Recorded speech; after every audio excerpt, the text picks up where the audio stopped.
பரிசுத்த ஓய்வு நாள் வாழ்த்துக்களை உங்களுக்கு அன்போடு தெரிவித்துக் கொள்வதில் மிக்க மகிழ்ச்சி அடைகிறேன். இந்த நாளிலும் ஓய்வு நாள் பள்ளி பாடங்களை படிக்கும்படியாக கடந்து வந்திருக்கிறதான திருச்சபையின் விசுவாச பிள்ளைகள் உங்கள் அனைவரையும் இரட்சகர் இயேசுவின் நாமத்தினாலே அன்போடு வாழ்த்தி வரவேற்றுக் கொள்வதில் மிக்க மகிழ்ச்சி அடைகிறேன். இந்த புதிய வருடத்தின் முதல் காலாண்டிலே சங்கீதங்களிலிருந்து ஆண்டவர் பாடங்களை கற்றுக்கொள்ளும்படியாக நமக்கு ஒரு வாய்ப்பினை கொடுத்திருக்கிறார். தேவாதி தேவனை நான் ஸ்தோத்திரிக்கிறேன். அதன் அடிப்படையில் கடந்த வாரத்தில் சங்கீதங்களை எப்படி வாசிப்பது என்ற ஒரு காரியத்தை பார்த்தோம். இந்த நாளிலும் இரண்டாவது பாடத்தோட தலைப்பு என்ன? ஜெபிக்க கற்றுத்தாரும்.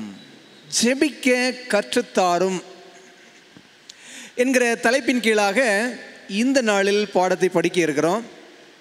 பொதுவாக ஒரு கேள்வி இருக்கும், ஜெபம் பண்ணுறதுக்கு சொல்லியா கொடுக்கணும்? ஜெபம் அப்படிங்கிறது மனசுல இருந்து என்ன செய்யணும்? தானாக வரணும். அதுதான் நம்முடைய அநேக நேரங்களில் நம்முடைய நம்பிக்கையாகவும் பேச்சாகவும் இருக்கிறது. ஆனால் ஒரு கேள்வி கேட்குறாங்க, அப்புறம் ஏன் இயேசுவின் சீடர்கள் இயேசுசாமிகிட்ட போய் கேட்டாங்க. என்ன கேட்டாங்க?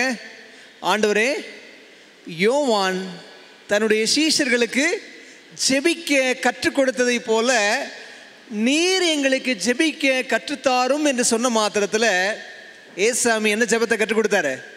பரமண்டல ஜெபத்தை கற்றுக் கொடுத்தார். அந்த பரமண்டல ஜெபம் அவர்களுடைய வாழ்க்கையில் எவ்வளவு ஆசீர்வாதமானதாக இருந்தது. அப்படியானால் ஜெபிக்க கற்றுத்தாரும் என்று தேவனிடம் நாம் கேட்கணும். ஒரு ரோமர் புத்தகத்தில் ஒரு வசனம் வாசிக்கிறோம். எப்படி வேண்டிக் கொள்ள வேண்டும் என்று சரிவர தெரியாததுனால ஆவியானவர் நமக்காக என்ன செய்கிறாரா? வேண்டுதல் செய்கிறார் அப்படின்னு ஒரு வசனத்தை நாம் என்ன செய்கிறோம்? ரோமர் புத்தகத்தில் வாசிக்கிறோம். அப்படியானால் ஜெபிக்க கற்றுக்கொள்ள வேண்டும் என்பது மிக மிக அவசியமான ஒரு காரியமாக இருக்கிறது. சங்கீதம் அப்படிங்கிறத ஜெபத்தின் புத்தகம் என்று எழுதுகிறாங்க. சங்கீதம் அது பாடல் மாத்திரமல்ல, அது ஒரு ஜெபம். பாடலும் ஜெபமும் ஒன்றோடு ஒன்று இசைந்ததுதான். பாடல் வேறு ஜெபம் வேறு என்று சொல்ல முடியாது. எப்படி சொல்றீங்க? பாடல் வேறு ஜெபம் வேறு என்று சொல்ல முடியாது. நான் ஒரு பாட்டு பாடுறேன், அது பாடலா ஜெபமான்னு நீங்களே சொல்லுங்க. என் ஆத்துமனே சமைப்பரே, என் உள்ளத்தில் ஆனந்தமே, இன்னும் உம்மை கிட்டி சேர நான் வாஞ்சையோடு சமீபிக்கிறேன். பேசும் பேசும் ஜெபம் செய்யும் போது ஆண்டவா பிரியமானதை இப்போ காட்டும் செய்ய ஆயத்தம். சீயோனிய கீதத்தில் உள்ள 366வது பாடல். இது பாடலா ஜெபமா? ரெண்டுமே சேர்ந்துன்னு இருக்குது. பாடல் ஜெபம் ஒன்றுக்கு ஒன்று இசைவானது தான். ரெண்டையும் பிரித்து என்ன செய்ய முடியாது? பார்க்க முடியாது. அதனால தான் என்னமோ தெரியல, சங்கீத புத்தகத்தை வேதாகமத்தோட மத்தியில் யார் வச்சிருக்கிறா? ஆண்டவர் வைத்திருக்கிறார். யாரெல்லாம் எப்படி துதித்தாங்க, எப்படி ஜெபித்தாங்க என்று எழுதப்பட்டது அவங்க என்ன செஞ்சாங்க அப்படிங்கிறத காட்டுறதுக்கு மாத்திரம் இல்லை, நாம எப்படியெல்லாம் ஜெபம் பண்ணலாம் அப்படிங்கிறத அவர்களுடைய வாழ்க்கையிலிருந்து நாம் என்ன செய்யலாம்? கற்றுக்கொள்ளலாம் என்பதற்காகத்தான் ஆண்டவர் இதையெல்லாம் எழுதி வைத்திருக்கிறார். இந்த நாளிலும் கூட சங்கீதம் கிறிஸ்தவ வாழ்க்கையில் நெருக்கடியான காலகட்டங்களில் எப்படி நாம் ஜெபிப்பது, ஜெப அனுபவத்தோடு நாம் தேவனோடு உறவை எப்படி புதுப்பித்துக் கொள்வது, நம்முடைய வாழ்க்கையின் சவாலான தருணங்களை எப்படி கடந்து செல்வது என்கிற ஒரு மேன்மையான பாடத்தை ஜெபத்தின் வழியாக சங்கீதங்கள் கற்றுக் கொடுப்பதை இந்த நாளில் படிக்க இருக்கிறோம். கர்த்தர் நம்மோடு பேசும்படியாக ஒரு கணம் தலைகளை தாழ்த்தி ஜெபம் செய்வோம். பரலோக சிங்காசனத்தில் வீற்றிருந்து பூமியின் மணுமக்களாகிய எங்களை கண்ணோக்கி பார்க்கும் அன்புள்ள ஆண்டவரே, இந்த நல்ல மனமகிழ்ச்சியான ஓய்வு நாளுக்காக உமக்கு நன்றி தகப்பனே.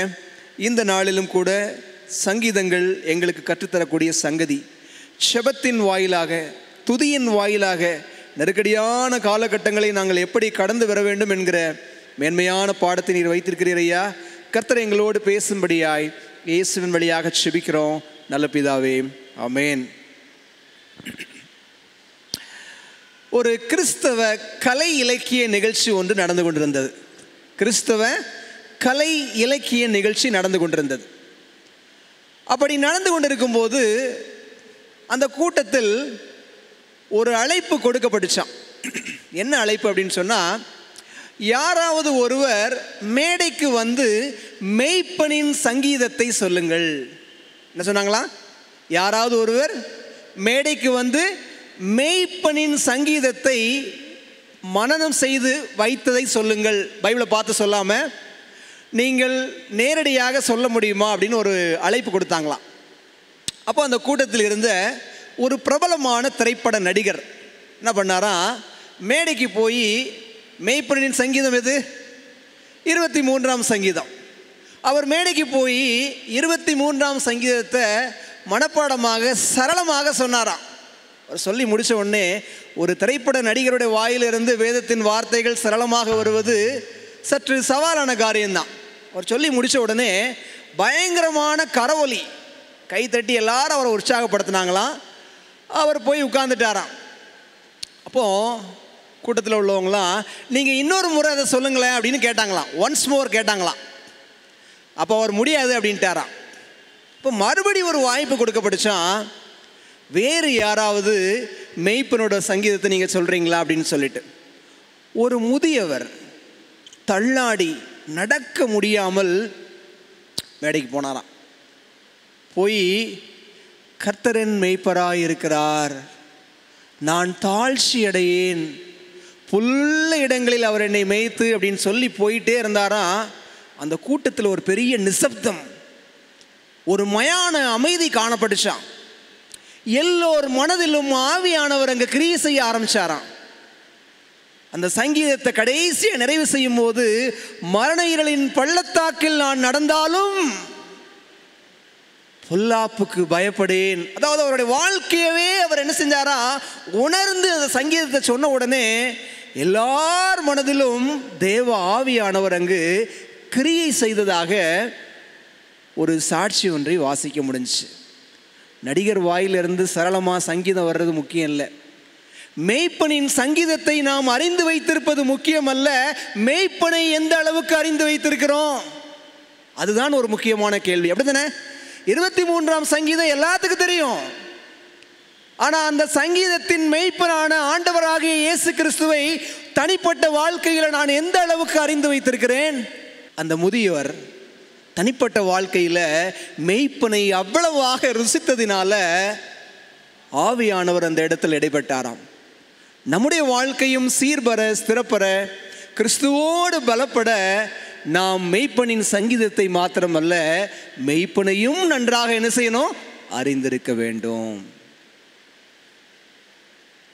நம்முடைய ஜெபங்களில் சங்கீதங்களை நாம் என்ன செய்யலாம்? பயன்படுத்தலாம். ஜெபிக்கும் போது நாம் என்ன செய்கிறோம்? பாடல்களை பாடுவது இயல்பு. சரி, ஒரு காரியம், எப்படி சங்கீதத்திற்கும் நமக்கும் உறவை வளர்த்து கொள்வது? ஏன்னா ஜெபிக்கிறேன்னா சங்கீதம் அவசியமாக இருக்கிறது. எப்படி சங்கீதத்திற்கும் நமக்கும் உறவை வளர்த்து கொள்வது? எப்போ ஒரு மனுஷங்களோட உறவை வளர்த்துக்கலாம்? அதிகமாக போய் பார்க்கணும், போய் பேசணும், அவர்களோடு நேரம் செலவிடணும். இதெல்லாம் செஞ்சால் உறவு வளரும். அதே போல் சங்கீதத்தோடு உள்ள நம்முடைய உறவு வளரணும் அப்படின்னு சொன்னால் தினமும் ஒரு சங்கீதமாவது வாசிங்க அப்படிங்கிறாங்க. வாசிக்கும்போது ஃபஸ்ட்டு எனக்கு கொஞ்சம் சிரிப்பாகவும் இருந்துச்சு. இதில் சிரிக்க வேண்டியது என்ன இருக்குன்னு யோசிக்கிறீங்களா?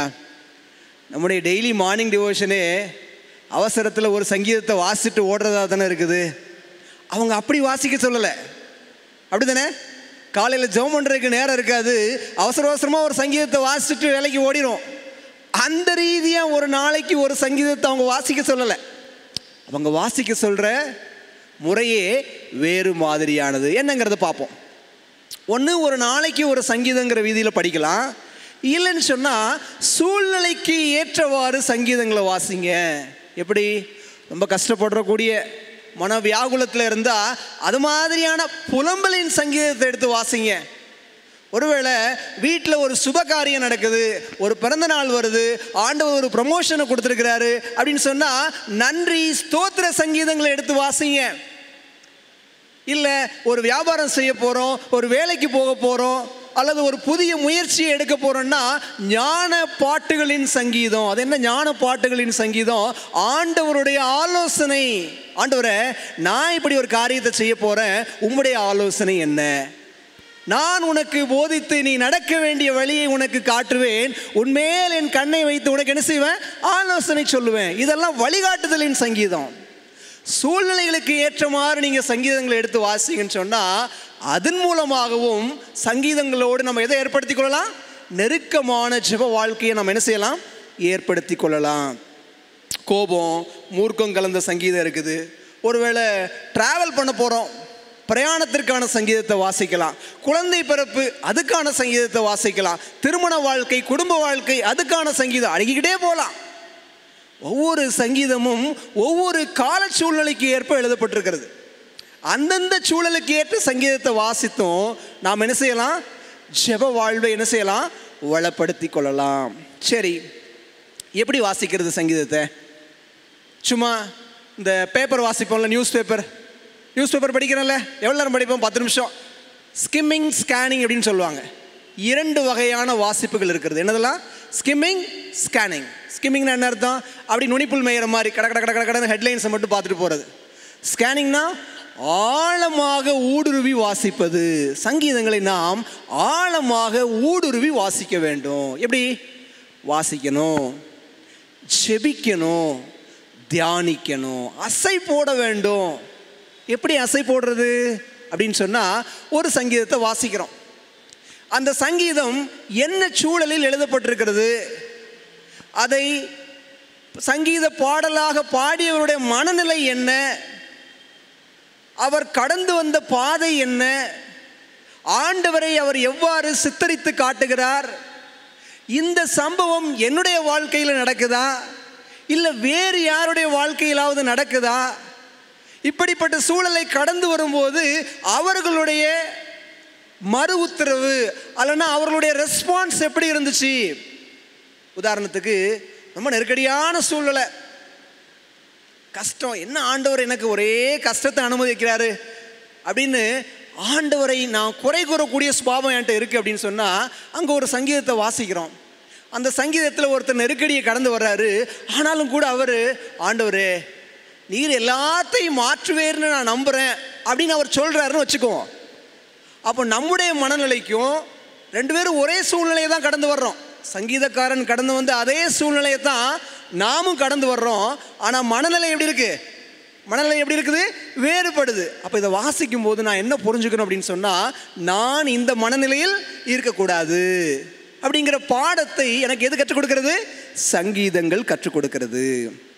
அது மாத்திரமல்ல, ஒவ்வொரு சங்கீதங்களை நம்ம வாசிக்கும் போதும் சிலுவையின் நிழலின் அடிப்படையில் வாசிக்கணும்.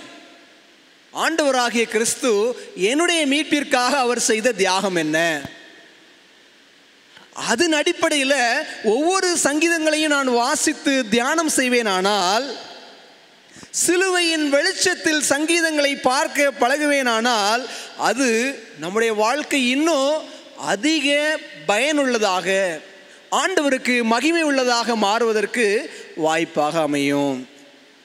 அது மாத்திரமல்ல, சங்கீதங்கள் ஆண்டவர் நமக்கும் நம்முடைய சபைக்கும் என்ன முக்கியத்துவம் கொடுக்கிறாரு, நாம் எப்படி ஜெபிக்கணும், என்ன நோக்கத்திற்காக நம்மை சிருஷ்டித்திருக்கிறார் என்று அநேக கேள்விகளுக்கு பதில் கொடுக்கக்கூடியவைகளாகவே எது இருக்குது? சங்கீதங்கள் இருக்கிறது. ஒரு சங்கீதத்தை வாசிக்கும்போது இதை வாசிக்கும் போது யாராவது ஒருத்தர் ஞாபகம் வருவாங்க. இதை மாதிரி எல்லாம் இந்த சிஸ்டரோட வாழ்க்கையில் நடக்கல. நான் வாசிக்கிற இந்த சங்கீதத்தில் மாதிரி அந்த ஐயாவோட வாழ்க்கை இப்படி தானே இருக்குது அப்படின்னு யாராவது ஒருவருடைய வாழ்க்கை ஒரு சங்கீதத்தை வாசிக்கும் போது நம்முடைய நினைவுக்கு வந்தால் நம்ம உடனே அவங்களுக்காக ஜெபம் பண்ணணும். அது நன்மையான காரியமாக இருந்தாலும் சரி, ஒருவேளை நெருக்கடியான காரியமாக இருந்தாலும் சரி. இந்த மாதிரி கிறிஸ்தவ உறவுகள் ஜெபத்தில் வளருவதற்கு நாம் சங்கீதங்களை என்ன செய்யணும்? படித்தாக வேண்டும். அன்பான அவனுடைய பிள்ளைகளை, கொலேசியர் புத்தகத்தில் படிக்கிறோம்.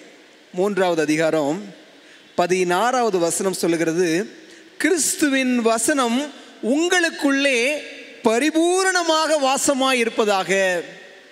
ஆண்டவருடைய வசனம் எப்போ நமக்குள்ளாக பரிபூரணமாக வாசம் செய்யும் அப்படின்னு சொன்னால், இந்தந்த மாதிரியெல்லாம் சங்கீதத்தை தியானம் செய்யும் போது. எப்படி தியானம் செய்யணும்? மேலோட்டமாக படிக்காமல் ஆழமாக படித்து நம்முடைய வாழ்க்கையோடு ஒப்பிட்டு பார்த்து நாம் அந்த அனுபவத்திலிருந்து நம்மை சரி செய்ய வேண்டிய விஷயங்களை சரி செய்து நம்முடைய உறவை தேவனோடு வளர்த்து கொள்ளும் பொழுதுதான் அந்த சங்கீதங்கள் நம்முடைய மனசில் எப்படி இருக்கும்? பரிபூரணமாக என்ன செய்யும்? வாசம் செய்யும். அப்படிங்கிறதுல எந்த விதமான சந்தேகமும் கிடையாது. சரி, முதலாவது பார்த்தோம் ஜெபத்தில் சங்கீதத்தை நாம் எப்படி பயன்படுத்துகிறோம் அப்படின்னு சொல்லிட்டு. அடுத்த ஒரு காரியத்தை படிப்போம். நெருக்கடி காலகட்டங்களில் ஜெபிப்பதற்கு சங்கீதம் நமக்கு எப்படி கற்றுக் கொடுக்கிறது? ஒரு இக்கட்டான சமயம், ஒரு வேதனையான ஒரு சூழ்நிலை, பாடுகளையும் வேதனைகளையும் அசௌகரியங்களையும் துன்பங்களையும் கடந்து வரும் பொழுது சங்கீதங்கள் நமக்கு எப்படி ஜெபிக்க கற்றுக் கொடுக்கிறது? ஒரு சில சங்கீதங்களை இந்த வார பாடத்தில் அறிமுகம் செய்கிறாங்க. நெருக்கடி காலகட்டங்களில் சங்கீதங்கள் நமக்கு எப்படி ஜெபிக்க கற்றுக் கொடுக்கிறது என்று சொல்லி யோசிச்சு பாருங்களேன். கஷ்டம், விரக்தி எல்லா கிறிஸ்தவர்களுக்கும் வரத்தான் செய்யுது. அப்போது சங்கீதங்களை எழுதிய தேவதாசர்களுக்கும் நிச்சயமாக என்ன செஞ்சுருக்கோம்? கஷ்டங்களும் விரக்தியும் வந்திருக்கும். அவங்க என்ன பண்ணியிருப்பாங்க? இதே அனுபவங்களை அவர்கள் அனுபவித்தார்கள். அதை ஆவியானவருடைய ஏவுதலினால் நமக்கு பாடமாக என்ன செஞ்சுருக்கிறாங்க? எழுதி வச்சிருக்கிறாங்க. 44வது சங்கீதத்திற்கு உங்களுடைய கவனத்தை திருப்புங்க. 44வது சங்கீதம். இந்த 44வது சங்கீதம் என்ன காரியத்தை நமக்கு கற்றுக் கொடுக்கிறது அப்படிங்கிறத நாம் என்ன செய்வோம்? பார்ப்போம். 44வது சங்கீதம் ஒரு சில காரியங்களை கற்றுக் கொடுக்கிறது. என்ன படித்து கொள்ளலாம் அப்படின்னு சொன்னால், பொதுவாகவே நம்முடைய சபை ஆராதனைகளில் சங்கீதங்களை வேத வாசிப்பாக வாசிப்பாங்க. இப்போ நாம் எதை வாசிக்கிறோம்? ஓய்வு நாள் பள்ளி பாடத்தோட முக்கிய கருத்துடைய வேத பகுதியை வாசிக்கிறோம். ஆனால் பெரும்பாலான நேரங்களில் நான் வாசிக்க கேட்டிருக்கிறேன். எதை வாசிப்பாங்க? சங்கீதங்களை வேத வாசிப்பாக வாசிப்பது ஒரு வழக்கம் நம்முடைய சபைகளில் இருப்பதை நாம் என்ன செய்கிறோம்? பார்க்கிறோம். என்ன ஒரு காரியத்தை பாடத்தில் கொடுத்துருக்குறாங்க அப்படின்னா, எந்த சங்கீதத்தை வாசிக்க விரும்புகிறோமோ அது நம்முடைய மனநிலையை சுட்டி காட்டுகிறது. நான் துக்கமாக இருந்தேன் அப்படின்னா அதற்கேற்ற ஒரு சங்கீதத்தை வாசிக்க சொல்லுவேன். நான் ஒருவேளை சந்தோஷமாக ஆண்டவருக்கு நன்றியோடு ஜீவிக்க விரும்பினேன் என்று சொன்னால் அதற்கு ஏற்ற ஒரு சங்கீதத்தை வாசிக்கும்படியான ஒரு தூண்டுதல் நமக்குள்ளாக என்ன செய்யுமா? ஏற்படுமாம். ஆனால் ஒரு காரியத்தை நம்ம யோசித்து பார்ப்போம். ஒருவேளை 2 அனுபவங்களை கடந்து வர்றோன்னு வச்சுக்கோங்க. அப்போ நாம் எப்படிப்பட்ட சங்கீதத்தை வாசிப்போம்? அதற்கு ஒத்த சங்கீதங்களை வாசிப்போம். சரி, 2 அனுபவங்களை கடந்து வருகிற பிள்ளைகள் தங்களுடைய தனி ஜெபத்திலோ அல்லது சபையில் செய்யப்படக்கூடிய ஜெபங்களிலோ அல்லது பொது இடங்களில் செய்யக்கூடிய ஜெபங்களிலோ தங்களுடைய மனசோட கஷ்டங்களை அப்படியே வெளியே சொல்லுவாங்களா? நான் உங்கள்கிட்ட கேள்வியாக கேட்குறேன். நம்ம மனசில் கொஞ்சம் கஷ்டமான ஒரு போராட்டத்தை கடந்து வர்றோம். ஆலயத்தில் வந்து உட்கார்ந்துருக்கோம். சிஸ்டர், ஐயா நீங்கள் தான் ஆரம்ப ஜெபம் செய்யணும் அப்படின்னு சொல்கிறாங்க. அப்படி ஜெபம் பண்ண சொல்லும்போது நம்ம மனசில் இருக்கிற அந்த வேதனையான கஷ்டத்தை வெளிப்படையாக சொல்லி நம்மால் ஜெபிக்க முடியுமா? சொல்லுங்கள். நான் கேட்குற கேள்வி புரியுதா? ஜெபிக்க முடியுமா? நிச்சயமாக முடியாது. மனசு என்ன செய்யும்? தயங்கும். ஆனால் சங்கீதங்கள் நமக்கு சுதந்திரமாக ஜெபிக்க கற்றுக் கொடுக்கிறதா. சங்கீதம் என்ன செய்யுதான்? சுதந்திரமாக. நீங்கள் அப்படிலாம் நினைக்க வேண்டாம். அதைத்தான் 44வது சங்கீதம் நமக்கு கற்றுக் கொடுப்பதை நாம் என்ன செய்ய முடிகிறது? பார்க்க முடிகிறது. என்ன காரியத்தை சொல்கிறாங்க அப்படின்னு சொன்னால், ஒருவேளை என் மனசில் ஒரு நெருக்கடியான சூழ்நிலை நான் கடந்து வர்றேன். சில சமயத்தில் மனுஷங்கிட்ட பேசுவோம்ல, மனசுக்குள்ளே கஷ்டம் இருந்தாலும் கஷ்டத்தை மறைச்சிட்டு நாம் என்ன செய்வோம்? வெளியில் சிரித்து ஒரு மாதிரி சூழ்நிலையை சமாளித்து கொள்வோம். இதே போல ஒரு உறவு யார்கிட்ட இருக்கக்கூடாதான்? ஆண்டவரிடம் இருக்கக்கூடாதாம். ஏனென்றால் ஜெபம் என்பது நமக்கும் தேவனுக்கும் இடையே உள்ள ஒரு அற்புதமான உறவு. இந்த பரஸ்பர உறவில் என்ன இருக்கக்கூடாது? ஒளிவு மறைவு இருக்கக்கூடாது. அதனால் உங்கள் மனதில் உள்ள காரியங்களை நீங்கள் என்ன செய்யலாமா? தயக்கமின்றி உள்ளதை உள்ளபடி நேர்மறை எண்ணத்தோடு நேர்மையாக ஆண்டவர்கிட்ட சொல்லலாம். மனசில் ஒன்று இருக்குது, அதை திரித்து சொல்லணுங்கிற அவசியம் இல்லை. மனசில் ஒரு காரியம் இருக்குது, அதை ஆண்டவர்கிட்ட மறைக்கணும், சொல்லாமல் இருக்கணுங்கிற அவசியம் இல்லை. ஆண்டவருக்கு எல்லாமே தெரியும். ஒருவேளை அப்படி ஆண்டவர்கிட்ட நாம் அதை மறைக்க முயற்சிப்போமானால் ஆண்டவருக்கும் நமக்குமான அந்த உறவு என்ன செய்யும்? ஒரு நம்பிக்கையின்மையை காட்டுகிறது. தேவன் மீது நம்மால் என்ன செய்ய முடியாது? முழுமையாக நம்பி ஜீவிக்க முடியாது. அதனால் அவங்க என்ன சொல்கிறாங்க? ஜெபம் தேவனோடு பேசும் பொழுது எப்படி இருக்கணுமா? டிரான்ஸ்பரண்டா. மனசில் உள்ள காரியங்களை, அது நம்முடைய உணர்வுகள் எப்படி இருக்குது, கடந்து வர சூழல் நிமித்தமாக நம்ம என்ன ஒரு உணர்வில் வர்றோமோ அதை ஆண்டவர்கிட்ட சொல்லலாமா? அப்படிதான் எழுதுறாங்க. சரிங்களா? நீங்கள் வேணால் பாருங்களேன். சில சமயத்தில் நம்ம கஷ்டங்கள் அதிகமாக இருக்கிறதுனால என்ன வார்த்தையை சொல்லி ஜெபம் பண்ணுறது அப்படின்னு நமக்கு தெரியாது. அப்படி தானே? நம்முடைய கஷ்டங்களின் மத்தியில் எப்படி ஜெபம் பண்ணுறது, என்ன வார்த்தையை உபயோகிப்பது அப்படிங்கிறது நமக்கு தெரியாது. அந்த சூழலிலும் எப்படிப்பட்ட வார்த்தைகளை எல்லாம் நாம் ஜெபத்தில் உபயோகப்படுத்தலாம் அப்படிங்கிறதையும் எது கற்றுக் கொடுக்கிறது? சங்கீதங்கள் கற்றுக் கொடுக்கிறது. நீங்கள் வேணால் வாசித்து பாருங்கள். ஒரு சில வசனங்களை நாம் வாசிக்கலாம். 44வது சங்கீதத்தில் 18வது வசனத்தை பாருங்களேன். நீர் எங்களை வலு சர்ப்பங்கள் உள்ள இடத்திலே நொறுக்கி மரண இருளினால் எங்களை மூடியிருந்தும். என்ன சொல்கிறாரு? ஆண்டவர் அவருடைய கஷ்டத்தை அப்படியே என்ன செய்கிறாரு? கொட்டுறாரு. நான் எங்கே இருந்தேன்னு சொல்கிறாரு.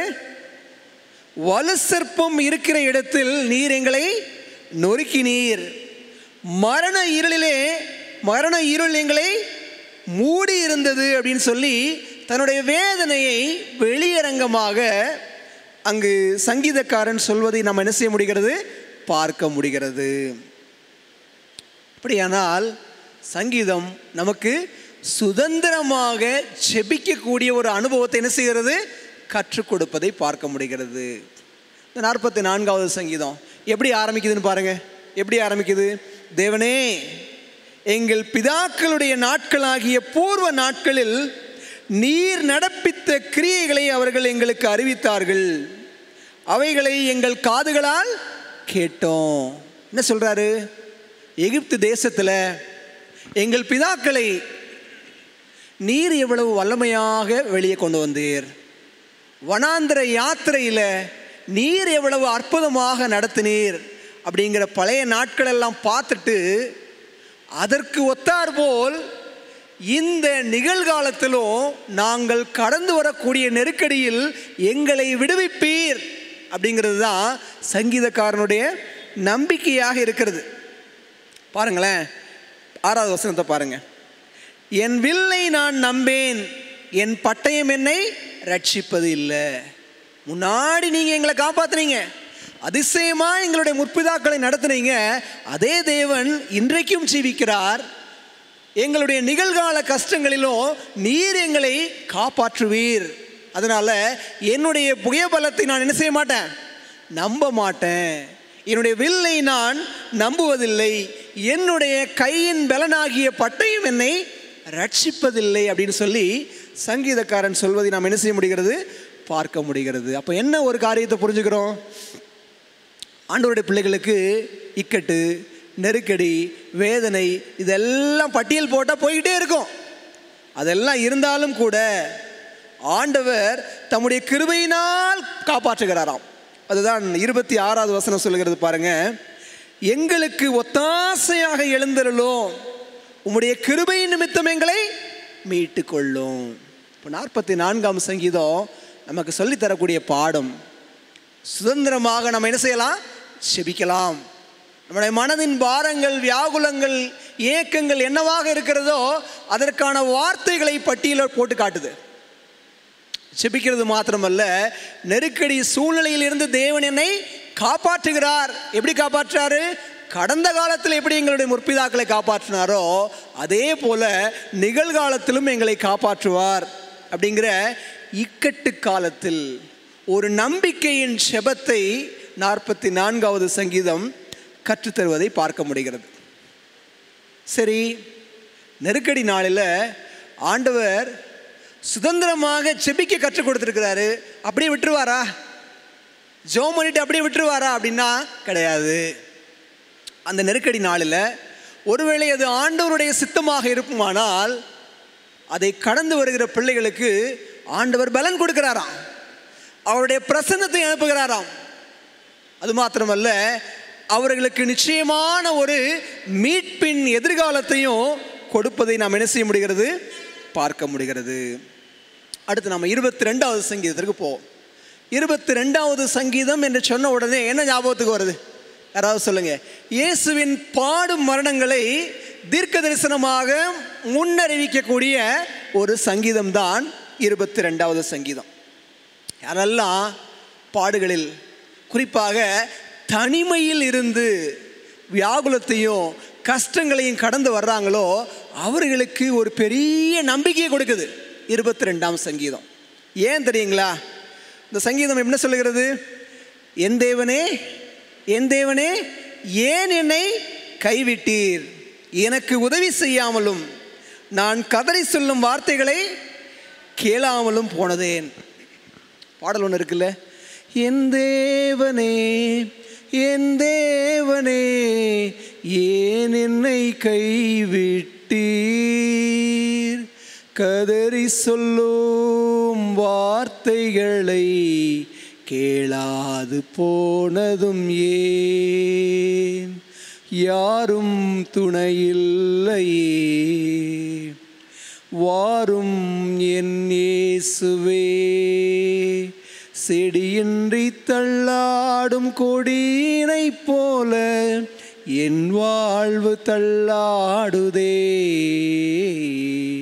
தாங்கிட நீர் வாருமே.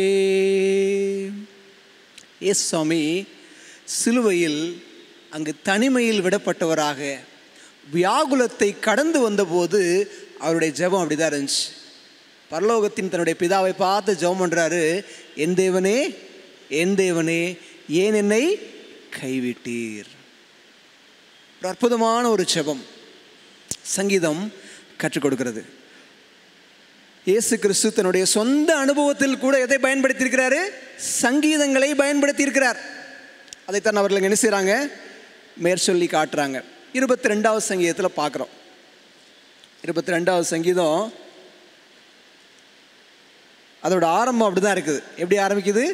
என் தேவனே, என் தேவனே, ஏன் என்னை கைவிட்டீர் அப்படின்னு சொல்லிட்டு கைவிடப்பட்ட சூழ்நிலையோடு ஆரம்பிக்குது. ஆனால் போக போக பார்த்தீங்கன்னா அந்த சங்கீதக்காரன் தன்னுடைய மனநிலை எப்படி சொல்கிறாரு? கஷ்டம் எனக்கு இருக்குது, ஆனாலும் நான் ஆண்டவரை நம்புவேன். இன்றைக்கி நம்ம கஷ்டம் வரும்போது ஆண்டவரை நம்புகிறோமா? ஐயோ ஆண்டவரே, நீங்கள் இருக்கிறீங்களா இல்லையா? நான் படுற பாடெல்லாம் உங்களுக்கு தெரியுதா இல்லையா? இதுதானே நம்முடைய புலம்பலாக இருக்கிறது. இயல்பு தானே, நம்முடைய இயல்பு, நம்முடைய சுவாபம் எல்லாமே அப்படி தான் இருக்குது. ரொம்ப பலவீனமானவங்களாக தான் இருக்கிறோம். கஷ்டங்களை பார்க்கும்போது கூனி குறுகி உடஞ்சி புலம்ப ஆரம்பிச்சிடுறோம். ஆனால் சங்கீதக்காரனுக்கு கஷ்டம் இருந்துச்சு. ஆண்டவரே, ஏன் என்னை கைவிட்டீர் அப்படின்னு சொன்னால் கூட தொடர்ந்து அதே சங்கீதத்தில் 22வது வசனத்தை வாசிச்சு பாருங்க. 22வது வசனம் சொல்லுகிறது, உம்முடைய நாமத்தை என் சகோதரருக்கு அறிவித்து சபை நடுவிலே உம்மை துதிப்பேன். எனக்கு கஷ்டம் இருந்தாலும் பரவாயில்ல, கஷ்டம் வந்துச்சுன்னா நான் பாட்டு பாட ஆரம்பிச்சிருவேன். கஷ்டத்தின் மத்தியில் நான் ஆண்டவரை துதித்து பாடும்போது என்னுடைய கஷ்டமெல்லாம் போயிடும். அவருடைய அனுபவம் எப்படி இருக்குது? இப்போ இந்த சங்கீதத்தை வாசிக்கும் போது என் அனுபவம் எப்படி இருக்குது? கஷ்டம் வரும்போது நான் உட்கார்ந்து ஆண்டவரை பாடுறேனா, இல்லை ஆண்டவரை சபித்துக்கிட்டு இருக்கிறேனா, புலம்புகிறேனா, இல்லை கூக்குரல் போட்டுட்டு இருக்கிறேனா? ஆண்டவரே, நீங்கள் சொல்லியிருக்கிறீங்க நான் என்ன செய்வேன், உம்மை துதிப்பேன் அப்படின்னு சொல்லிட்டு இந்த சங்கீதங்களையும் நம்முடைய அனுபவமாக மாற்றிக்கொள்கிறோமா? எவ்வளோ கஷ்டமோ தெரியாது அவருக்கு, ஆனால் அவர் சொல்கிறாரு, நான் ஆண்டவரை நம்புகிறேன், ஆண்டவரை துதிக்கிறேன். இப்போ அவருடைய நம்பிக்கை எப்படின்னு சொன்னால், தற்காலத்தில் அவர் கடந்து வரக்கூடிய கஷ்டங்களை பார்க்காம இதெல்லாம் ஒரு நாளில் கடந்து போயிடும், என் தேவன் என்னை மீட்டு ரட்சித்து ஒரு நல்ல எதிர்காலத்தை கொடுப்பார் அப்படின்னு சொல்லி பிரச்சனைக்கு வெளியே பார்க்குறாரு. எதை பார்க்குறாரு? பிரச்சனைக்கு வெளியே பார்க்குறாரு. நம்முடைய அனுபவம்லாம் பிரச்சனைகளை தான் பார்க்குறோம். ஒரு முறை ஏசாமி 4 ஜாமத்தில் கடல் மேலே நடந்து வந்தார். 4 ஜாமத்தில் கடல் மேலே நடந்து வரும்போது சீஷர்கள் என்ன பண்ணாங்க? ஆவேசம் அப்படின்னு சொல்லி பயந்தாங்க. இப்போ பயப்படாதீங்க, நான் தான் அப்படின்னு ஆண்டவர் சொன்னார். இப்போ பேதுரு கேட்குறாரு, ஆண்டவரே நீரே ஆனால் நான் ஜலத்தின் மீது நடந்து வர கட்டளையிடுன்னு சொன்ன உடனே நீ வாப்பா அப்படிங்கிறாரு. பேதுரு ஆண்டவரை பார்த்தவராக நடந்து போயிட்டே இருந்தார். திடீரென்று பக்கத்தில் அலை முழங்கியது. ஆண்டவரை பார்த்த பேதுரு எப்போ அலையை பார்த்தாரோ அப்போ உள்ளே போயிட்டார். அப்படிதானே? இன்னைக்கு அநேக சமயங்களில் பிரச்சனைகளை பார்க்கிற நாம், பிரச்சனைகள் எல்லாம் யாருடைய கரத்தில் இருக்கிறதோ, இல்லைன்னா பிரச்சனைகள் இந்த உலகம், இந்த உலகத்தின் செயல்பாடு எல்லாம் யாருடைய கரங்களில் இருக்கிறதோ அவரை பார்க்க தவறிடுறோம். அதனால தான் அதில் உழண்டு, அதில் மனமடிவாகி சங்கடங்களை அனுபவிக்கிறோம். நான் சங்கீதக்காரனுடைய பார்வை பிரச்சனைக்கு வெளியே இதை தன்னுடைய கரங்களில் வைத்திருக்கிற தேவன் மீது உள்ள நம்பிக்கை அவர் என்ன செய்கிறாரு? வெளிப்படுத்தி காட்டுவதை நாம் என்ன செய்ய முடிகிறது? பார்க்க முடிகிறது. இப்போ புலம்பலை நிப்பாட்டிட்டு என்ன பாடணும்? துதி பாட ஆரம்பிக்கணும். அப்படிதானே? விரக்தியிலிருந்து நாம் எதை நோக்கி பார்க்கணும்? நம்பிக்கையான எதிர்காலத்தை நோக்கி பார்ப்போம் அப்படின்னு சொன்னால் நிச்சயமாகவே நம்முடைய கிறிஸ்தவ அனுபவம், தேவனோடு உள்ள உறவு இன்னும் நெருக்கமாக என்ன செய்யும்? புதுப்பிக்கப்பட ஆரம்பிக்கும். அப்படிங்கிறதுல எந்த விதமான ஒரு சந்தேகமும் இல்லை. நம்மளால் முடியுதா? கஷ்டங்களை தாண்டி வெளியே பார்க்க முடியுதா? யோபு பார்த்தார்ல, அவ்வளோ வேதனைக்கு மத்தியிலும் என் மீட்பர் உயிரோடு இருக்கிறார், கடைசி நாளில் அவர் பூமியின் மீது நிற்பார், என் கண்கள் அவரை காணோம். இதெல்லாம் எதிர்கால நம்பிக்கை. தற்காலத்தில் அவர் கடந்து வரக்கூடிய கஷ்டங்களை எல்லாம் தாண்டி எதிர்காலத்தில் நான் என்னவாக போகிறேன், என் மீட்பர் எனக்காக என்ன வைத்திருக்கிறார் அப்படிங்கிறது தான் அவருடைய நம்பிக்கையாக இருந்துச்சு. ஒவ்வொரு சங்கீதங்களும் அதைத்தான் நமக்கு கற்றுக் கொடுக்கிறது. நிகழ்காலத்தை தாண்டி எதிர்காலத்தில் தேவனின் அற்புதமான, ஆச்சரியமான, அதிசயமான பரிசுகளை பெறுவதற்காக நாம் இதெல்லாம் கடந்து வர்றோம் அப்படிங்கிற ஒரு பெரிய பாடத்தை அது கற்றுக் கொடுக்கிறது. இன்னும் சில சூழ்நிலைகள் எப்படி இருக்கும் நமக்கே தெரியும். நான் ஆண்டவரை விட்டு ரொம்ப தள்ளி இருக்கிற மாதிரி உணர்றேன். உணர்ந்திருக்கீங்களா? எப்போ அது ஏதோ என்னன்னு தெரியல, கடவுளுக்கும் எனக்கும் ஒரு தூரம் இருக்கிற மாதிரியே நான் உணர்றேன் அப்படிங்கிற ஒரு அனுபவம் நம்முடைய வாழ்க்கையில் வரலாம். 2 விதமான சூழலில் வரும். எப்போ? ஒன்று, நான் ஏதாவது சோதனையில் விழுந்து பாவம் செஞ்சேன் அப்படின்னு சொன்னால் யாரை விட்டு தள்ளி இருக்கிற ஒரு உணர்வு இருக்கும்? ஆண்டவர் விட்டு. ஏன்னா வேதம் அப்படி தான் சொல்லுது, உங்கள் பாவங்களே உங்களுக்கும் தேவனுக்கும் நடுவாக பிரிவினையை உண்டாக்குது. பாவம் செய்யும் பொழுது, சோதனையில் விழும்போது தேவ பிரசன்னத்தை விட்டு யோனா ஓடினது போல ஓடக்கூடிய ஒரு அனுபவம் இருக்கும். இல்லை அப்படின்னு சொன்னால் ஆண்டவரோடு இருந்தாலும் கூட யோபுவை போல, யோவான் ஸ்நானகனை போல, தானியேலை போல சில நெருக்கடியான காலகட்டங்களுக்குள்ள நாம் அனுமதிக்கப்படும் போது, ஆண்டவரே இது ஏன் என் வாழ்க்கையில்? நான் நல்லதானே வாழ்ந்துட்டு இருக்கிறேன், நான் ஆண்டவருக்கு பிரியமாக தான் வாழ்கிறேன், ஏன் இது என்னுடைய வாழ்க்கையில்? அப்படிப்பட்ட சூழலிலும் நாம் கடந்து வரலாம். ஒருவேளை அந்த கஷ்டம் நமக்கு ஏற்பட்ட ஒரு அநியாயமாக தெரியும். நான் நியாயமாக இருக்கும்போது நீங்கள் ஏன் என்னை கஷ்டப்படுத்துறீங்க அப்படிங்கிற ஒரு உணர்வு கூட நமக்கு என்ன செய்யலாம், வரலாம். இந்த சூழ்நிலையில் 13ஆம் சங்கீதத்தை வாசித்து பார்க்கணும். எந்த சூழ்நிலையில்? 2 விதமான சூழலில் தேவ பிரசன்னத்தை விட்டு வெளியே இருப்பதை உணரலான்னு சொன்னேன். ஒன்று, நாம் பாவம் செஞ்சு சோதனையில் விழுந்து ஆண்டவரை விட்டு விலகும்போது. இன்னொரு சூழ்நிலையில் நாம் பக்தியாய் நடக்க பிரயாசப்படும் போது அழிந்து போகிற பொன் அக்னியினால் சோதிக்கப்படுவது போல அதை பார்க்கிலும் அதிக விலையேறப்பட்ட நம்முடைய விசுவாசம் சோதனைக்கு உட்படுத்தப்படும் போதும் நாம் என்ன நினைப்போம், ஆண்டவரே எனக்கு ஏன் இந்த கஷ்டம், ஆண்டவர் என்னை கைவிட்டார் போலுக்கு. அந்த ஒரு சூழ்நிலையிலும் இது நடக்கும். இந்த 2 சூழலிலும் நாம் 13ஆம் சங்கீதத்தை படித்து பார்க்கணும். எப்படி ஆரம்பிக்குது பாருங்க. கர்த்தாவே, எதுவரைக்கும் என்னை மறந்திருப்பீர், எதுவரைக்கும் உம்முடைய முகத்தை எனக்கு மறைப்பீர். ஒரு கேள்வி கேட்குறாங்க, ஆண்டவர் நம்மளை மறப்பாரா? ஆண்டவர் நம்மளை மறப்பாரா? நீங்கள் சொல்லுங்களேன், ஆண்டவர் மறக்க மாட்டார் அப்படிங்கிறதுக்கு ஏதாவது வசனம் சொல்லுங்க பார்ப்போம். சொல்லுங்க. உள்ளங்கையில் சிஸ்டர் சொல்லுங்க. சூப்பர். ஸ்திரீயானவள் தன் கற்பத்தின் பிள்ளைக்கு இறங்காமல் தன் பாலகனை மறந்தாலும். இன்னொரு வசனம் இருக்கு, இஸ்ரவேலே நீ என் தாசன், நீ என்னால் மறக்கப்படுவதில்லை. ஆண்டவர் மறக்கவே மாட்டேன்னு சொல்றதுக்கு நிறைய வசனத்தை அடிக்கிட்டே போகலாம். ஆனால் சங்கீதக்காரன் சொல்றாரு, ஆண்டவரே நீங்க ஏன் என்னைய மறந்தீங்க? கேள்வியே தப்பா இருக்குல்ல? கேள்வி எப்படி இருக்குது? தப்பா இருக்குது. ஆண்டவர் நம்மளை மறக்கிறது இல்லை. ஆண்டவர் தப்பு பண்ணல, ஆண்டவரை பற்றிய நம்முடைய புரிதல் தான் தவறாக இருக்கிறது. ஆண்டவர் மாறாத தன்மை உள்ளவர். இயேசு கிறிஸ்து நேற்றும் இன்றும் என்றும் மாறாதவர். எபிரேயர் 13:8 படிக்கிறோம்.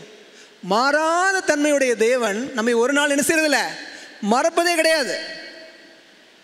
இந்த சங்கீதம் அப்படிதான் ஆரம்பிக்குது, ஆண்டவரே என்னை ஏன் மறந்தீங்கன்னு சொல்லிட்டு. ஆனால் அந்த சங்கீதம் எப்படி முடியுது தெரியுமா? கர்த்தர் எனக்கு நன்மை செய்தபடியால் அவரை பாடுவேன். துதியோட தான் அந்த சங்கீதம் முடிவதை பார்க்க முடிகிறது. அப்போ கஷ்டம் வரும்போது ஒரு பயம், பதட்டம் இதெல்லாம் மாறி கடைசி எங்கே போயிடுச்சு? அது துதி பாடலுக்கு நேராக போவதை நாம் என்ன செய்ய முடிகிறது? பார்க்க முடிகிறது. புலம்பல் களிப்பாகவும் விரக்தி நம்பிக்கையாகவும் இங்கு மாறுவதை நாம் என்ன செய்ய முடிகிறது? பார்க்க முடிகிறது. சங்கீதத்தை சும்மா சொல்லி சொல்லி சொல்லி ஜெபம் பண்ணுறதுனால நம்ம வாழ்க்கை மாறாது. அதான் ஆரம்பத்தில் சொன்னேன். சங்கீதத்தை தெரிந்திருப்பதை காட்டிலும் மெய்ப்பனை தெரிந்திருப்பது ரொம்ப அவசியம். மெய்ப்பனின் சங்கீதத்தை தெரிந்திருப்பது ஒரு பக்கம் இருந்தாலும் யாரை தெரியணும்? மெய்ப்பனை அறிந்திருக்க வேண்டும். ஒரு சங்கீதத்தை நம்ம படிக்கிறது ஒரு பக்கம் இருந்தாலும் அந்த சங்கீதம் என்ன சொல்கிறதோ அதன்படி நம்முடைய வாழ்வை அமைத்து கொள்ள ஆவியானவருடைய பலனை நாம் நாடும் பொழுதுதான் அதற்கான ஒரு உண்மையான ஒரு பலனை நாம் என்ன செய்ய முடியும்? பெற்றுக்கொள்ள முடியும். சங்கீதம் அப்படிங்கிறது ஏதோ ஒரு தகவல், ஒரு இன்ஃபர்மேஷன் அப்படின்னு நினைக்கக்கூடாது. It's not a message. அது ஒரு செய்தி அப்படின்னு நினைக்க வேண்டாம். அது நம்முடைய மனதையும் நம்முடைய குணத்தையும் மாற்றக்கூடிய வல்லமையுள்ள ஆண்டவருடைய வார்த்தை. அப்படிதானே? ஒரு இதே சங்கீதத்தில் படிக்கலாம், அவர் தம்முடைய வசனத்தை அனுப்பி நம்ம என்ன செய்கிறாரா? குணமாக்குகிறார். அவருடைய வார்த்தைக்கு ஜீவன் இருக்கிறது. சங்கீதங்கள் ஒவ்வொன்றும் உயிர்ப்பிக்கக்கூடிய ஜீவனுடைய வார்த்தைகள் என்பதை நாம் என்ன செய்யணும்? புரிந்து கொள்ளணும். அதை புரிந்து கொண்டோம் அப்படின்னு சொன்னால் நம்முடைய வாழ்க்கை கிறிஸ்துவோடு இன்னும் என்ன செய்யும்? அதிகமாக பிணைக்கப்படும்.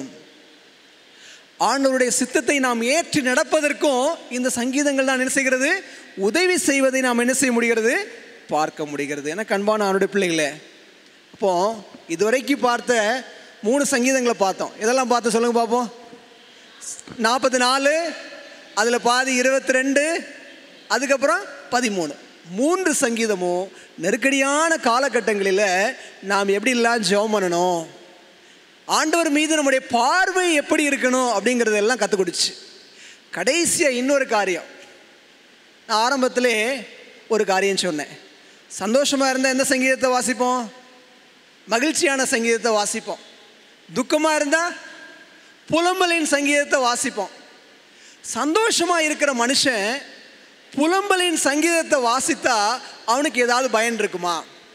நான் கேட்குற கேள்வி புரியுதா உங்களுக்கு? அனிதா சிஸ்டர் சொல்லுங்கள்.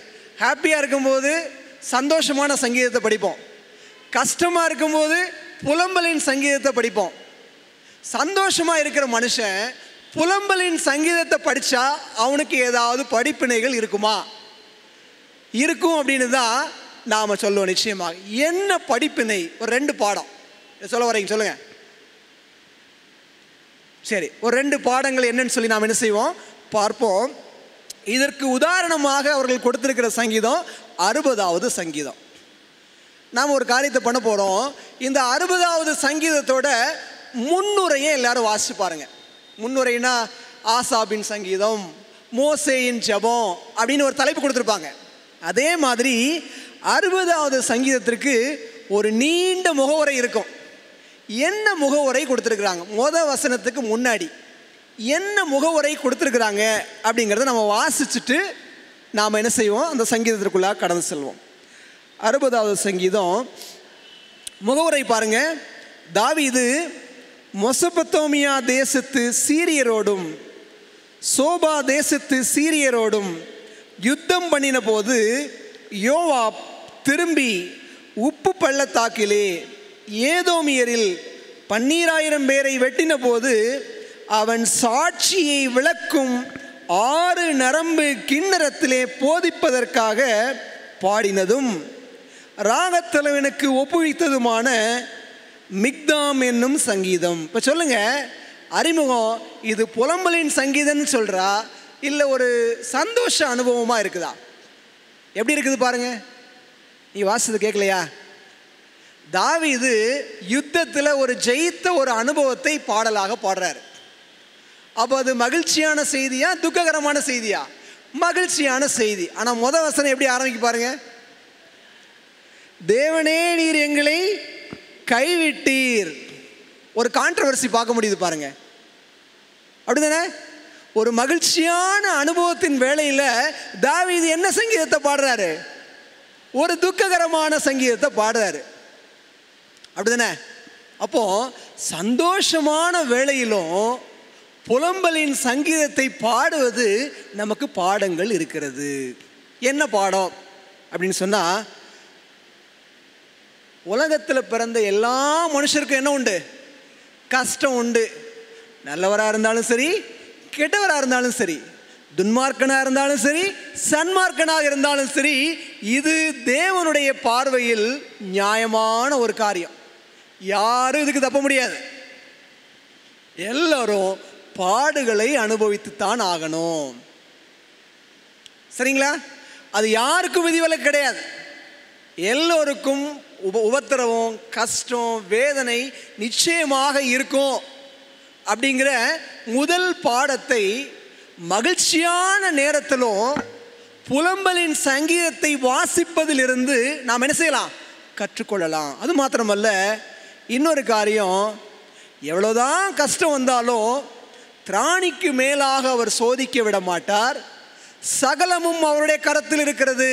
அதான் யோபு சொல்றாரு, உம்முடைய கையை தடுத்து நிறுத்தி யாராவது கேள்வி கேட்க முடியுமா? தேவரீர் சகலத்தையும் செய்ய வல்லவர், நீர் செய்ய நினைத்தது தடைபடாது. அப்போ எல்லாமே அவருடைய கட்டுப்பாட்டில் தான் இருக்குது, எல்லாமே அவருடைய கரத்தில் தான் இருக்குது. அதனால் நாம் பயப்பட வேண்டாம். உபத்திரவம், கஷ்டம் எல்லாத்துக்கும் உண்டு. ஆனாலும் எல்லாம் யாருடைய கரத்தில் இருக்கிறது? ஆண்டவருடைய கரத்தில் இருக்கிறது அப்படிங்கிற உண்மையை புரிந்து கொள்ளலாம். முதலாவது காரியம். ரெண்டாவது காரியம், இந்த புலம்பலின் சங்கீதத்தை மகிழ்ச்சியான சூழ்நிலைகளில் நாம் வாசிக்கும் போது நாம் சந்தோஷமாக இருப்போம். ஒன்றும் இல்லை, ரொம்ப ஹாப்பியாக சிரிச்சிட்டு இருக்கிறீங்க. அப்போ என்ன அர்த்தம்? ரொம்ப சந்தோஷமாக இருக்கிறீங்க. செல்வி சிஸ்டரும் அனிதா சிஸ்டரும் ரொம்ப சந்தோஷமாக இருக்கிறாங்க. அப்போ இன்றைக்கி அவங்க எப்படி ஜெபம் பண்ணுவாங்க? சிஸ்டர், உங்களுடைய செயல் பாடத்துக்கு ஒத்துருக்கு, அதனால் சொல்கிறேன். ரொம்ப சந்தோஷமாக இருக்கிறீங்க. அப்படி எப்படி ஜெபம் பண்ணுவீங்க? ஆண்டவரே ரொம்ப நன்மையான காரியத்தை செஞ்சுருக்கீங்க அப்படின்னு சொல்லி ஜெபம் பண்ணுவீங்க. ஒருவேளை நான் இன்னைக்கு துக்கத்தோடு வந்து ஜெபம் பண்ணுறேன்னு வச்சுக்கோங்க. நான்னா என்னைய மாதிரி யாராவது ஒருத்தர். அப்போ சந்தோஷமாக இருக்கிறவங்க துக்கத்தோடு இருக்கிறவங்க மேலே மன உருக்கம் ஏற்படுவதற்கு சங்கீதம் கற்றுக் கொடுக்கிறது. எல்லாரும் ஒரே நாளில் சந்தோஷமாக இருக்கிறது கிடையாது. சந்தோஷமாக நான் இருக்கும் பொழுது புலம்பலின் சங்கீதத்தை படித்தேன் அப்படின்னு சொன்னால், யாரெல்லாம் வேதனையோடு ஜெபம் பண்ணுறாங்களோ அவங்க மேலே எனக்கு என்ன வரும்? மன உருக்கம் ஏற்படும். ஐயோ பாவம் கஷ்டப்படுறாங்களே, அவர்களுக்காக நான் என்ன செய்யணும்? ஜெபிக்க வேண்டும் என்கிற ஒரு உணர்வை நமக்குள்ளாக ஏற்படுத்துகிறது. இப்படியாக சங்கீதம் நம்முடைய வாழ்க்கையில் ரொம்ப பெரிய தாக்கத்தை உண்டு பண்ணுகிறது. நான் கொஞ்ச நாளைக்கு முன்னாடி ஒரு நபரை குறித்து படித்து கொண்டிருந்தேன். அவர் பேர் மரியான் உபதேசியார். இந்த உபதேசியாருங்கிற வார்த்தையை கேள்விப்பட்டிருக்கீங்களா? எங்கே சொல்லுவாங்க? சிஎஸ்சி சர்ச்சில் சொல்லுவாங்க உபதேசியார் அப்படின்னு சொல்லுவாங்க. இன்னொரு வார்த்தையை சொல்லுவாங்க குருவானவர் அப்படின்னு சொல்லுவாங்க. உபதேசியாருக்கு மேலே இருக்கிறது தான் யார்? குருவானவர். இந்த மரியான் உபதேசியார் ஒரு ஞாயிற்றுக்கிழமை காலை வேளையில், அன்னைக்கு அவங்க சர்ச்சில் திருவிருந்து ஆராதனை. திருவிருந்து ஆராதனைக்காக ஆயத்தப்பட்டு கொண்டிருக்காரு. அன்னைக்கு திருவிருந்து கொடுப்பதற்காக குருவானவர் வரணும். ஆனால் இவருக்கு மனசில் சமாதானம் இல்லை. பைபிளை எடுத்து வாசித்து பார்க்காரு. காலையில் 5 மணிக்கு எழுந்திரிச்சிட்டாரு, குளிச்சாரு, ஆழ்ந்த தியானத்தில் உட்கார்ந்துருந்தாராம். அப்படி தியானத்தில் உட்காரும்போது மத்திய 5ஆம் அதிகாரத்தை படிச்சுட்டு இருந்தாராம். என்ன படித்தார்? உங்கள் சத்துருக்களை சிநேகியுங்கள், உங்களை சபிக்கிறவர்களை ஆசீர்வதியுங்கள், உங்களை பகைக்கிறவர்களுக்கு நன்மை செய்யுங்கள் அப்படிங்கிற வசனத்தை படிக்கும்போது அவருடைய கண்ணில் இருந்து அப்படியே கண்ணீர் தபதபதபன்னு விழுந்து அந்த பைபிள் முழுவதையும் ஈரமாக்கி அந்த பேப்பரே கசங்கிற அளவுக்கு அழுதாராம். அவ்வளவு வியாகுலம் மனசில். என்ன காரணம் அப்படின்னு சொன்னால், இவர் அந்த சபையோட உபதேசியார். அந்த சபையில் ஞானப்பிரகாசம் அப்படிங்கிற ஒரு மூப்பர். அந்த மூப்பருக்கும் இவருக்கும் ஒரு பெரிய சண்டை ஆகி போச்சு. சரிங்களா? சண்டை போட்டு இப்போ 2 பேரும் பேசுறதில்ல. நேற்றைக்கு சாயங்காலத்திலிருந்து அவர் கோயிலுக்கே வரமாட்டேன் அப்படின்னு சொல்லிட்டு போயிட்டார். இந்த சூழ்நிலையில் ஒரு சபையின் உபதேசியராக நான் எப்படி திருவிருந்து எடுக்கிறது அப்படின்னு வேதனையில் அழுதுட்டு இருக்கிறார். ஆண்டவரோடு ஜெபித்து வசனத்தை வாசித்து கொண்டிருக்கிறார். காலையில் 9 மணிக்கு குருவானவர் வில்வண்டியில் வந்துடுவார். இந்த சூழ்நிலையை எப்படி நான் சரி செய்வது? இந்த ஞானப்பிரகாசம் என்னுடைய எல்லா நல்ல செயலுக்கும் முட்டுக்கட்டையாக இருக்கிறானே. உபதேசியார் நல்ல தீர்மானங்களை கொண்டு வர்றதெல்லாம் அந்த மூப்பர் வேண்டுமனே சண்டை போட்டு தடுப்பாராம். இந்த சூழலில் எவ்வளவோ ட்ரை பண்ணி அவரோட காம்ப்ரமைஸ் ஆகிறதுக்கு இந்த உபதேசியார் முயற்சி பண்ணார். ஆனால் ஞானப்பிரகாசம் ஒத்துக்கவே இல்லை. அவர் பாட்டு சண்டை போட்டு போயிட்டாராம். கோயிலுக்கும் வர்றதில்லை. பகை உணர்வோடு நான் எப்படி திருவிருந்தில் கலந்துகிறது அப்படிங்கிற சங்கடத்தில் அவர் பைபிளை வாசிச்சுட்டே இருக்கார், ஜெபம் பண்ணுறாரு. குளிச்சா கூட மனசு இன்னும் குளிரலை, அது வெந்துட்டு தான் இருக்குது. பார்த்தாரு, சரி இதுக்கு ஒரு முடிவு கட்டணும் அப்படின்னு சொல்லிட்டு எந்திரிச்சாரு. டக்குன்னு வேட்டி சட்டையெல்லாம் போட்டுட்டு நேராக எங்கே போனார்? ஞானப்பிரகாசம் அந்த மூப்பரோட வீட்டை தேடி போகிறார். இந்த உபதேசியார் வீட்டுக்கிட்ட போயிட்டு வாசலில் என்ன பண்ணார் தெரியுமா? என்ன பண்ணார் தெரியுங்களா? கர்த்தரின் பந்தியில் வா சகோதரா, கர்த்தரின் பந்தியில் வா, கர்த்தரின் பந்தியில் வா அப்படிங்கிற பாட்டை அன்னைக்கு தான் முதலாக இயற்றினாராம். அவருக்காகவே பாடினாராம். நம்முடைய கீர்த்தனையில் இருக்கக்கூடிய ஒரு அற்புதமான பாடல். இந்த பாடலை கேட்ட உடனே இந்த ஞானப்பிரகாசம் உள்ளே இருந்து அழுது தெரித்து வெளியே ஓடி வந்தாராம். நடு தெருவில் இது 7000 பண்ணை அப்படிங்கிற ஒரு கிராமத்தில் நடந்த சம்பவம், திருநெல்வேலி மாவட்டத்தில். கிட்டத்தட்ட ஒரு 100-150 வருஷத்துக்கு முன்னாடி நினச்சிக்கங்க. சபை மக்கள் எல்லாரும் ஆலயத்துக்கு வரிசையாக போயிட்டு இருந்தாங்களாம்.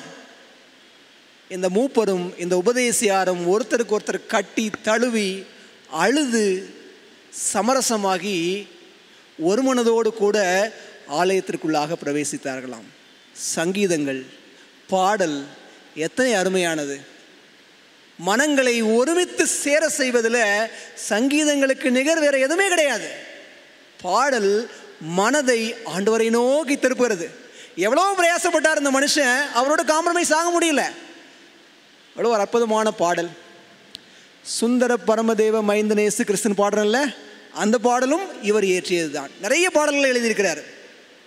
அன்பான ஆண்டு பிள்ளைகளை, இந்த காலாண்டில் சங்கீதங்களை படிக்கும்படியாக ஆண்டவர் ஒரு அற்புதமான கிருபைகளை கொடுத்திருக்கிறார்.